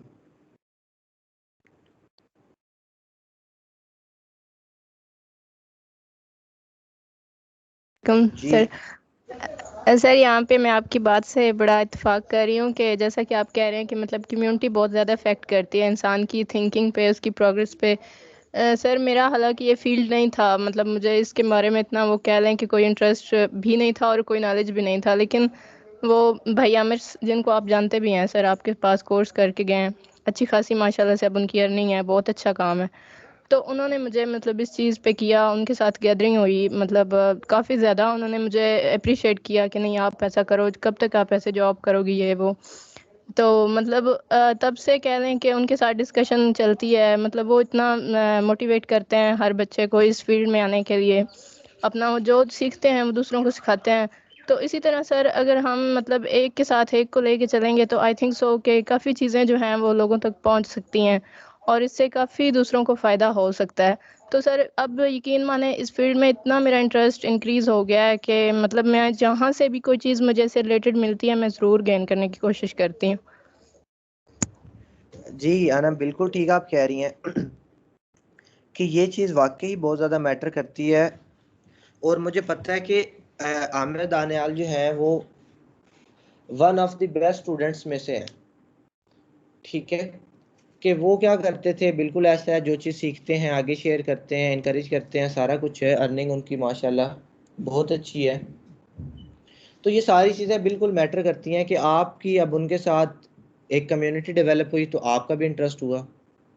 अब आप जब सीखेंगी तो आपने भी क्या करना है कि इसी तरह से किसी और को इसके बारे में बताना है, फ़ायदा देना है, और उसे भी क्या देना है कि वो किसी और को बता दे आगे, ताकि ये जो एक चेन है ना ये चलती रहे। अगर आप मदद करते रहोगे लोगों की तो ज़्यादा से ज़्यादा लोग इस फील्ड के साथ जो भी आप काम करते हो, जिसके बारे में भी आपको पता है, अगर आप किसी 2-4 लोगों को बता देते हो तो कुछ भी फ़र्क नहीं पड़ता। ठीक है, अगर वो बंदा काम करने लग जाता है, अपने पाँव पे खड़ा हो जाता है, या आप किसी को अच्छी बात बताते हो और वो अमल कर लेता है, तो आपको ही उसका सवाब मिलना है। ठीक है, जो अजर है वो किससे मिलना है? आपको। ठीक है, तो कम्युनिटी राइट ज्वाइन कर लें, ऐसे लोगों के साथ उठना बैठना कर लें। यकीन करें, अगर मैं आपको अपनी एग्जांपल दूं तो मेरे भी इस तरह के लोग हैं जो कि ऐसा समझ लें कि इस चीज़ को बेहतर नहीं समझते। अब मेरा जो माइंडसेट है, मैं कहता हूं कि आपको प्रोग्रेस करनी चाहिए, चीज़ों में आगे बढ़ना चाहिए। अगर आप एक जगह पे स्टक हो जाते हो तो आपकी प्रोग्रेस रुक गई है। जो भी कर रहे हो, बेशक थोड़ी आप आगे बढ़ रहे हो, बट आगे बढ़ते रहना चाहिए। अब मेरे भी ऐसे कम्युनिटी है, ऐसे लोग हैं, ऐसे दोस्त हैं जो कि प्रोग्रेस के बारे में बात ही नहीं करते। उन्हें उनके टॉपिक से डिफरेंट हैं जिन पे उन्हें बात करनी है, तो मैं उन्हें अपना टाइम कभी भी नहीं देता। यानी कि क्योंकि वो मेरे दोस्त हैं, यानी कि कहीं ना कहीं एसोसिएट हैं, कभी once in a blue moon के आप उनके साथ चले जाओ। बट डेली अगर मुझे उनके साथ आप कहें कि घंटा स्पेंड करना पड़ रहा है, तो मैं वो घंटा कभी भी अपना स्पेंड नहीं करना चाहूँगा। और मैं, ऐसा हुआ है मेरे साथ, पहले मैं टाइम गुजारता था बट मैंने गुजारना छोड़ दिया बिल्कुल। क्यों? क्योंकि मुझे वो चीज़ फ़ायदा ही नहीं दे रही है। ऐसे लोगों के साथ टाइम स्पेंड करें जो कि आपकी फील्ड के साथ हैं, जो कि आपको इनकरेज करते हैं, जो कि आपकी काबिलियतों पे यकीन करते हैं, जो आपको कहते हैं कि आप कर सकते हो। क्योंकि यकीन करें, डिस्करेज करने वाले लोग भी बहुत ज़्यादा हैं और इनकरेज करने वाले लोग बहुत थोड़े से हैं। तो अगर आपको कोई ऐसा मिल जाता है जो आपको इनकरेज करता है, तो मैं कहता हूँ उसे कभी भी ना छोड़ें, उसको हमेशा अपने साथ रखें। ठीक है, वरना हमारा एक माइंडसेट ये भी है कि हमें यही लगता है कि जो बंदा लैपटॉप के सामने बैठा है वो या तो मूवी देख रहा है, या वो कोई ऐसे कह लें गेम खेल रहा है, या वो टाइम ज़ाया कर रहा है। ये भी माइंडसेट है अभी तक हमारे पेरेंट्स का, इन सब का। तो ये माइंडसेट चेंज कैसे करेंगे? आउटपुट दे के। कोई बात नहीं, 2 महीने, 4 महीने, 7 महीने अगर कोई आपको कहता भी है, आपके पेरेंट्स ही कह देते हैं कि क्या तुम हर टाइम बैठे रहते हो, क्योंकि ऐसा होता है, आप उससे डिस्करेज हो जाते हो। उन्हें जवाब दें अपनी आउटपुट से। कोई बात नहीं, उन्होंने आपको 4 महीने कह दिया, 4 महीने के बाद अर्निंग करें, उनके हाथ पे जाके रख दें कि ये वही टाइम है जो मैं कंप्यूटर पे गुजारता था। वो खुश हो जाएंगे। उसके बाद वो आपको कभी भी नहीं कहेंगे कि तुम कंप्यूटर पे टाइम ज़ाया करते हो। क्योंकि मेरे पास ऐसे काफ़ी लोग आए हैं कि सर हमारी फैमिली वाले कहते हैं कि आप ऐसे लगे हुए हो कंप्यूटर पे बैठे हो, तो वो बातें करते हैं सर, क्रिटिसाइज करते हैं, ताने देते हैं कि तुम तो इधर ही लगे रहते हो, तुम तो फिल्में देखते हो, ये वो। क्योंकि दुनिया का माइंडसेट बना हुआ है ना कि मोबाइल पे हमेशा या तो गेम खेली जा सकती है, या किसी से चैटिंग की जा सकती है, या टाइम वेस्ट किया जा सकता है, या लैपटॉप पे टाइम वेस्ट किया जा सकता है। अब हो सकता है इसी टाइम कोई लैपटॉप पे बैठा मूवी देख रहा हो, बट आप लोग उसी लैपटॉप की मदद से या उसी मोबाइल की मदद से एक प्रोडक्टिव चीज़ सीख रहे हो। फ़र्क तो है ना। तो लोगों को यकीन दिलाने का सबसे बेटर तरीका होता है कि आउटपुट अर्निंग करें, उनके हाथ पे जाके रख दें कि ये देखें, कुछ चीज़ सीखें, कुछ एक्स्ट्रा करें, कुछ बेहतर अपनी लाइफ में कोई डिफरेंस लाएं, उन्हें बताएं कि ये देखें जो आप कहते थे उसका ये आउटकम है, मैंने ये किया। ठीक है, तो फिर आप क्या कर सकते हो, उन्हें यकीन दिला सकते हो। बट अगर आप उन्हें बातों से कहते रहो कि ऐसे है वैसे है, तो वो यकीन उस सेंस में उन्हें कभी भी नहीं हो सकता जो कि आपकी आउटपुट से उन्हें यकीन होगा। ये चीज़ भी होती है। अगला पॉइंट आ जाता है कि बिकम वैल्यूएबल, कि वैल्यूएबल बन जाए। वैल्यूएबल बनने से क्या फ़ायदा होगा कि the more value you provide the more you will attract clients, कि जितनी ज़्यादा वैल्यू आप प्रोवाइड करेंगे उतने ज़्यादा क्लाइंट्स को आप अट्रैक्ट करेंगे। आइसोमर सजेस्ट करता है कि पहले दो, give first and become known as a resource, कि देने वाले बन जाओ और फिर खुद को एक रिसोर्स कह दो, कि जिसको भी ये नॉलेज चाहिए, जिसको भी इस चीज़ के बारे में इंफॉर्मेशन चाहिए, जिसको भी ये काम करवाना है, तो वो यही बंदा दे सकता है। ठीक है, क्या होता है कि पहले दो और उसके बाद एक रिसोर्स बन जाए। लोगों को अपनी आदत डाल दें, क्लाइंट्स को अपनी आदत डाल दें कि वो आपके अलावा किसी के पास जाएंगे ना। ठीक है, अच्छा, उसके बाद क्या आता है, do this by sharing an exam, submitting articles about your niche, giving helpful tips through social media, sending helpful tips to your prospects and more without asking for anything in return. कि हर चीज़ के लिए पैसों की demand नहीं कर लेनी कि मुझे पैसे दोगे तो मैं ये चीज़ बताऊंगा, नहीं। फेसबुक कम्युनिटी ज्वाइन करने का मैंने आपको कहा है ना कि फेसबुक पे ऐसी कम्युनिटी ज्वाइन करें जो आपके रिलेटेड है, वहाँ पे फजूल में लोगों की हेल्प करना शुरू कर दें, बगैर किसी लालच के लोगों को बताना शुरू कर दें। किसी ने मसला डाला है ना, आप क्या करें, उसे उसका जवाब दें। अगर आपको नहीं आता, आपको जवाब नहीं पता, गूगल से जवाब ढूंढें और उस बंदे को जाके जवाब दे दें। उससे आपकी नॉलेज में इजाफा हुआ और आप वैल्यूएबल भी बने। उसने कहा कि यार ये बंदा तो हर दफ़ा लोगों की हेल्प करता है, क्योंकि एक ग्रुप में अगर आप डेली 2 लोगों की हेल्प करते हो तो एक वीक के अंदर आप 14 लोगों की हेल्प कर लेते हो, और एक महीने के अंदर आप 60 लोगों की मदद करते हो। जब एक महीने में आप 60 लोगों की मदद करते हो तो उस ग्रुप में आप जाने जाते हो, आपकी आईडी फेमस हो जाती है, आपकी प्रोफाइल मशहूर हो जाती है कि ये जो उसामा जिब्रान है ना, ये तो हमेशा मदद कर रहे होते हैं और वर्डप्रेस के रिलेटेड मदद कर रहे होते हैं। लोगों के दिमाग में एक वाइब आने लग जाएगी कि ये उसामा हेल्पफुल बंदा है। ऐसा होता है ना, कोई बंदा पास आता है, कोई दोस्त होता है या कोई रिश्तेदार होता है, तो वाइब आती है कि यार ये तो हमेशा डिस्करेज ही करेगा, ये तो हमेशा बुरी बात ही करेगा।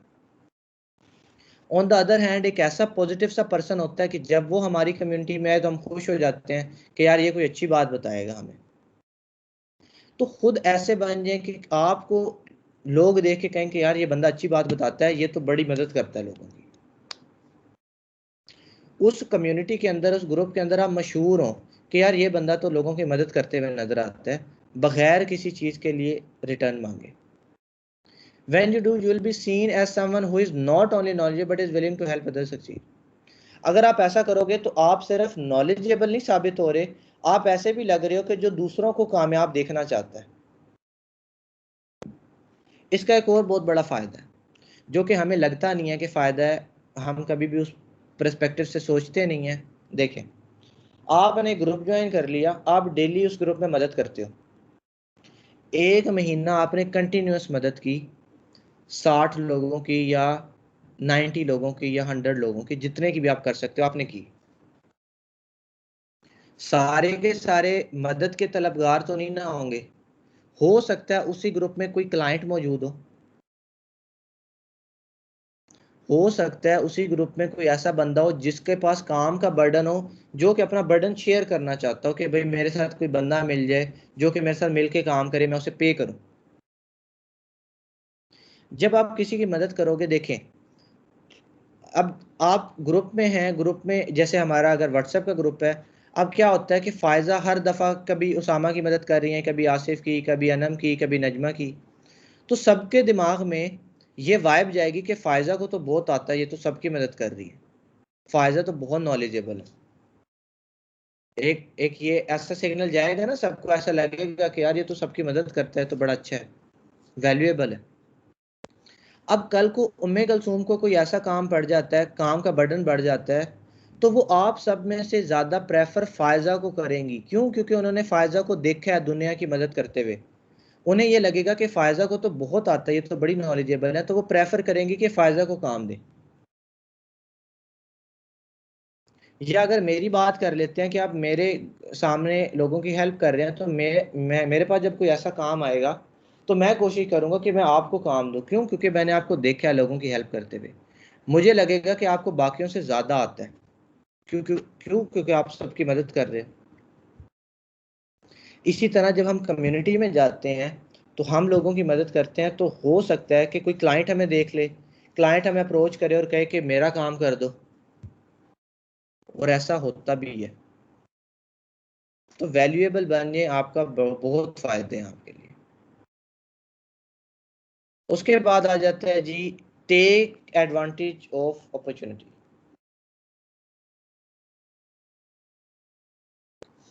कि अपने पास सीज कर लें अपॉर्चुनिटी को, वंस डिस्कवर्ड ग्रैब अपॉर्चुनिटी, के एक दफा मिलने पे अपॉर्चुनिटी को कभी भी जाने दें।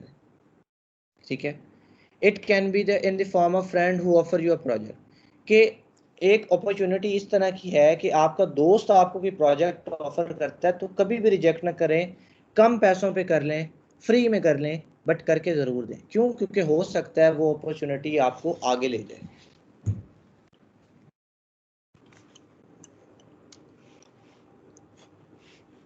ठीक है, it can be in the form of friend, do not reject until you have burden of work और अदर बेटर अपॉर्चुनिटी। कभी भी किसी काम को रिजेक्ट ना करें जब तक आपके पास काम का बर्डन ना हो। ठीक है, कभी भी काम को रिजेक्ट ना करें, कि अगर तो बहुत ज़्यादा काम है तो तब तो बनता है, बट अगर नहीं है तो कभी भी रिजेक्शन ना करें। मैं आपको लाइव एग्जांपल देता हूँ। तकरीबन 7 एक महीने पहले की बात है कि मेरा एक क्लाइंट था, उस क्लाइंट ने मुझे कहा कि मुझे टी शर्ट बनवानी है, टी शर्ट डिज़ाइन करनी है। तो मैंने कहा ठीक है जी, हो जाएगी। मैंने कभी टी शर्ट डिज़ाइन नहीं की, मैंने कहा ठीक है, हो जाएगी टी शर्ट डिज़ाइन। अब मुझे ये फोटोशॉप वगैरह, इलस्ट्रेटर वगैरह मुझे यूज़ करना आता है बेसिक लेवल का। मैंने कहा हो जाएगी। पहले मेरे दिमाग में ये था कि मैं इससे प्रोजेक्ट ले लूँगा, क्योंकि मेरे दोस्त, जैसे कि आपको पता है कि ग्राफिक डिज़ाइनर है और ऐसी कम्युनिटी है, तो मैंने कहा कि अपने किसी दोस्त से करवा के और दे दूँगा, तो इस तरह से प्रोजेक्ट भी हो जाएगा और काम भी। तो मैंने उसे हामी भर ली कि जी टी शर्ट डिज़ाइन हो जाएगी। पहले मेरे माइंड में यही था कि भाई मैंने काम किसी और से करवाना है, खुद नहीं करना। ठीक है, मेरी उसके साथ डिस्कशन हुई, जिस तरह का भी उसकी बात थी हमारी हुई, फाइनल हुआ, हमारा जो है ना ऑर्डर हो गया।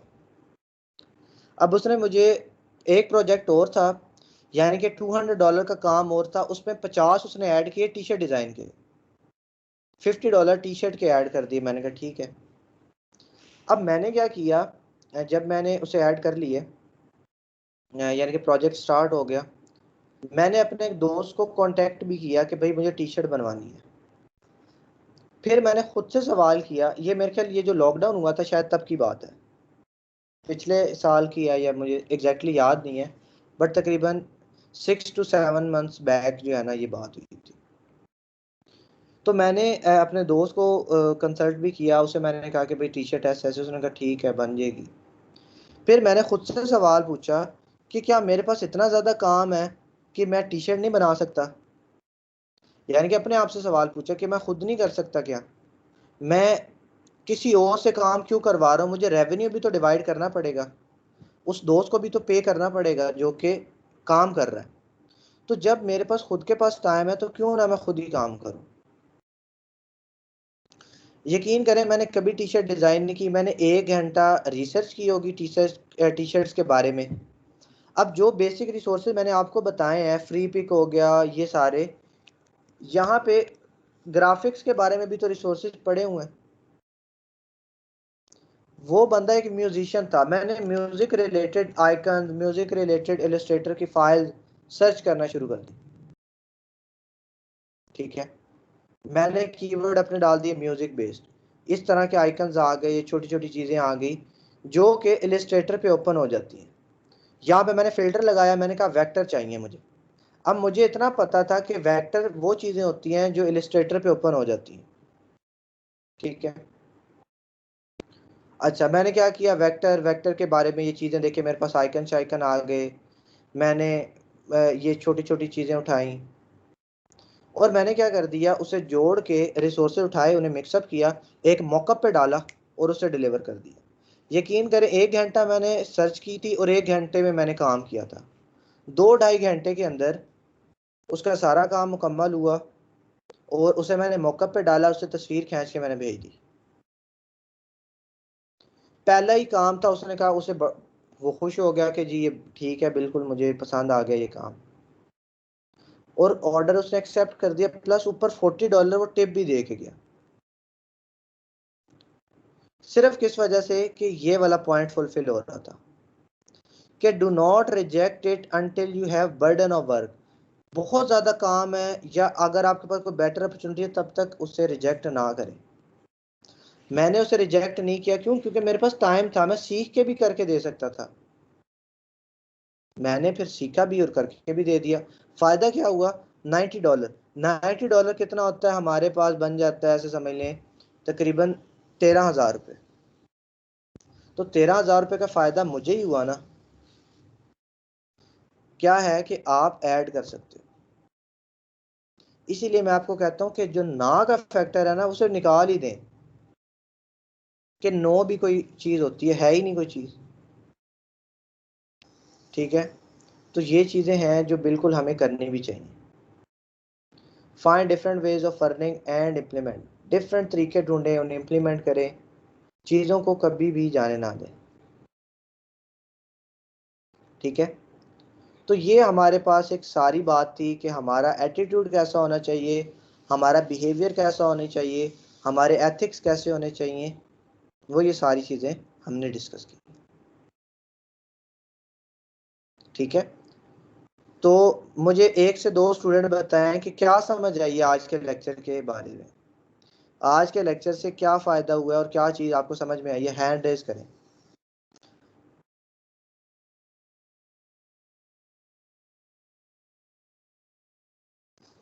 बल्कि हम ये तो डेली यही 2-4 लोग होते हैं जो हैंड रेज करते हैं। आज हम किसी नए स्टूडेंट से पूछते हैं।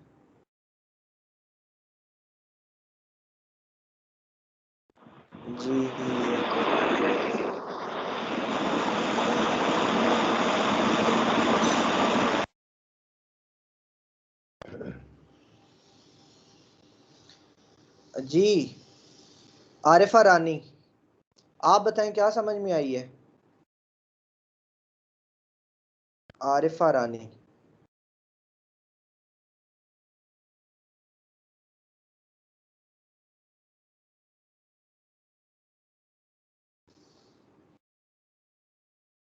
आप में से तो कुछ लोग मुझे लगता है बड़े शाय से हैं कि भाई बोलना नहीं है, ये हो जाएगा वो हो जाएगा। जी राहील, आप बताएं। राहील,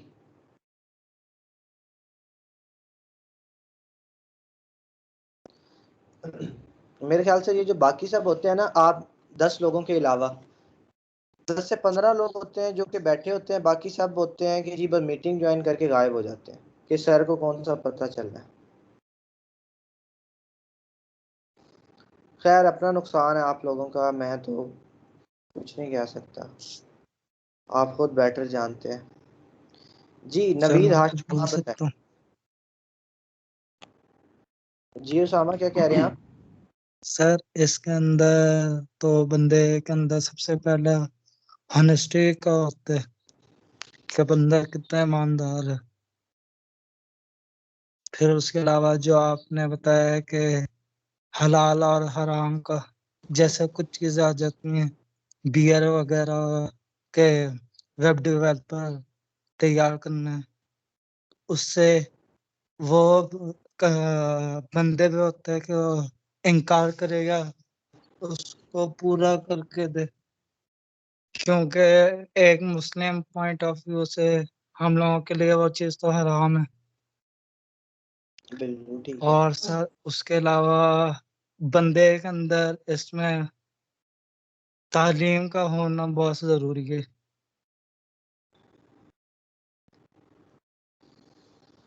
जी ठीक है उसामा महमूद, बहुत शुक्रिया, बिल्कुल ठीक है आपने बताया। जी नवीद आप बताएं। मुझसे पूछ रहे थे। जी जी नवीद आप बताएं, नवीद हाशमी।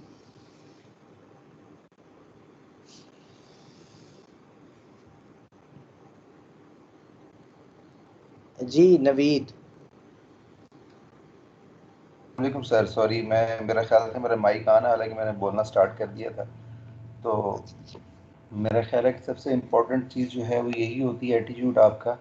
और जो आपने आज बातें बताई हैं, एथिकल एटीट्यूड जो है वो बड़ा इम्पोर्टेंट है, उसमें ऑनेस्टी है बड़ी ज़रूरी है। उसके अलावा जो इम्पोर्टेंट चीज़ है हलाल हराम, हमें उसका ख्याल रखना चाहिए, क्योंकि जब हम कर रहे हैं हम सिर्फ काम नहीं करने वाले नहीं हैं बल्कि हम मुसलमान भी हैं, तो हमने अल्लाह को जवाब भी देना है। तो उस हवाले से भी तीसरी इंपॉर्टेंट चीज़ जो आपने बताई वो ये है कि लर्निंग कभी स्टॉप नहीं होनी चाहिए। मेरा ख्याल है बड़ा इंपॉर्टेंट पॉइंट है, क्योंकि डे बाई डे चीज़ें जो हैं वो नई नई आ रही होती हैं मार्केट में।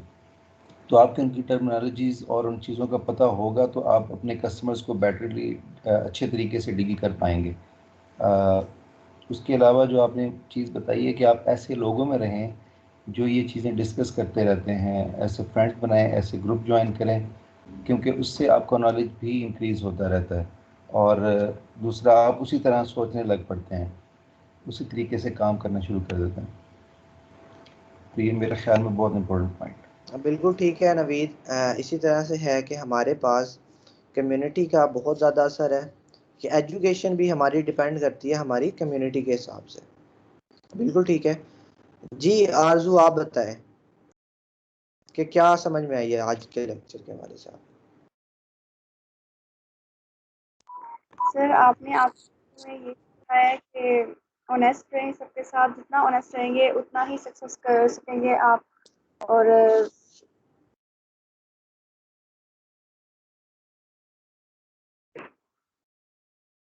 जी आपकी आवाज़ नहीं आ रही आरजू।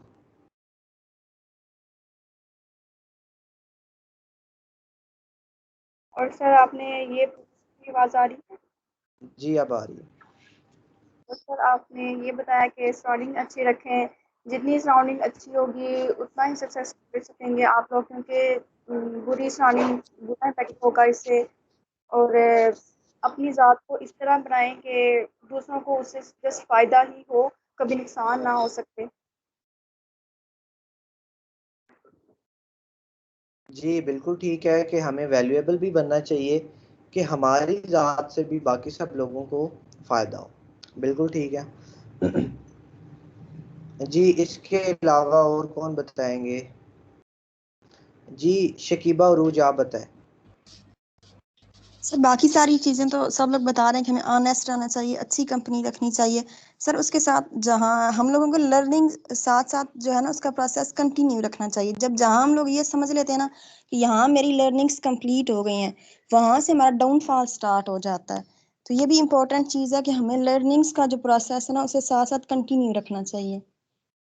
बिल्कुल ठीक है कि हमें जो लर्निंग है वो हमारी किसी भी कॉस्ट पे, किसी भी वजह से जो है रुकनी नहीं चाहिए, और हमारी वो कंटिन्यू रहनी चाहिए। बिल्कुल ठीक है। जी आप सब लोग अपने हैंड्स डाउन कर लें। हमें जो कंक्लूजन मिला है वो सबने बिल्कुल ठीक तरह से बताया है कि क्या क्या होता है, कि किस किस तरह से हम काम जो है वो कर सकते हैं। तो ये चीज़ें आज का लेक्चर ख़त्म होने के बाद ये नहीं है कि गए तो भूल गए, बस पढ़ा था, कुछ स्लाइड थी सर ने पढ़ा दी। मकसद स्लाइड पढ़ाना नहीं है, मकसद आपको एजुकेट करना है कि आप ये चीज़ें कभी भी ना भूलें। ठीक है, स्लाइड का क्या है, स्लाइड तो सिंपल हम देख ली, पढ़ ली, बस खत्म। स्लाइड मैटर नहीं करती, मैटर ये करता है कि हमने सीखा क्या है आज। और यकीन करें, आप अगर इन चीज़ों को थ्रू आउट अपने साथ लेके चलेंगे तो लॉन्ग टर्म में बहुत फ़ायदे होने वाले हैं। बट अगर भूल जाएंगे, छोड़ देंगे, तो लॉन्ग टर्म में कामयाब नहीं होंगे। हाँ, शॉर्ट टर्म कोई प्रॉफिट ले लेंगे, कोई $500 का भी एक प्रोजेक्ट मिल जाता है तो क्या हुआ, बस $500 ही तो है, उसके बाद क्या करेंगे? क्या $500 पे आप पूरी ज़िंदगी गुजार सकते हैं या पूरा टाइम स्पेंड कर सकते हैं? नहीं। तो इसीलिए आपने लॉन्ग रन में जब सक्सेसफुल रहना है तो ये काम करना है। एक और बड़ा पॉइंट होता है, मुझे याद आ गया, मैं डिस्कस करता हूँ आपके साथ। लोग फाइवर वगैरह या इन प्लेटफॉर्म से ना क्लाइंट को बाहर लाने की कोशिश करते हैं, नंबर देते हैं कि फाइवर से डायरेक्ट हो जाए बंदा, ताकि फाइवर को कमीशन ना देनी पड़े। अब मेरी नज़र में ये चीज़ भी बड़ी रॉन्ग है एथिकली, कि एक क्लाइंट आपको फाइवर नहीं प्रोवाइड किया और आप फाइवर की फीस भी पे नहीं कर सकते। क्या करेंगे, कोशिश करेंगे, नंबर देंगे कि बाहर आ जाए ये वो। तो मेरे हिसाब से तो ऐसा भी नहीं करना चाहिए। अगर एक क्लाइंट फाइवर ने दिया और वो फाइवर पे ही है तो फिर ठीक है, उधर ही रखें। और फाइवर ये चीज़ अलाउ भी नहीं करता, अगर उसे पता लग जाएगा तो आपका अकाउंट बैन हो जाएगा। बट हम फिर भी बाज नहीं आते, बड़े बड़े हरबे करते हैं, बड़े बड़े तरीके निकालते हैं नंबर देने के, फाइल में रख के दे देते हैं, तस्वीर में रख के दे देते हैं, पता नहीं क्या क्या करते हैं, हज़ारों तरीके डेली देखने को मिलते हैं। बट ऐसा करना नहीं चाहिए। ठीक है जी, तो मैं उम्मीद करता हूँ जी आज का जो लेक्चर है वो इस पॉइंट ऑफ व्यू से आपके लिए बेनिफिशियल साबित हुआ होगा कि आपको फ्रीलांसिंग के जो एथिक्स हैं, जो गाइडलाइंस हैं, वो भी आपको सीखने को मिली। ठीक है, प्लस मैं अपना लेक्चर जो है वो यहीं पे एंड कर रहा हूँ। आप लोग अपनी असाइनमेंट जिनकी कंप्लीट नहीं है सब लोग कंप्लीट करें और फ्राइडे तक सबमिट करवाएं। क्यों? क्योंकि हमारी जावास्क्रिप्ट आगे कंटिन्यू हो रही है, तो फिर आगे जावास्क्रिप्ट की भी असाइनमेंट्स हमने करनी है। ठीक है, तो इसे फौरी तौर पे कंप्लीट करें और सबमिट करवा दें। आज का पूरा दिन है, कोई प्रैक्टिस है सच नहीं करनी जावास्क्रिप्ट की, तो क्या करें, इसकी प्रैक्टिस कर लें, अपना काम ख़त्म करें। ठीक है जी, मैं रिकॉर्डिंग जो है वो यहीं पे क्लोज़ कर देता हूँ।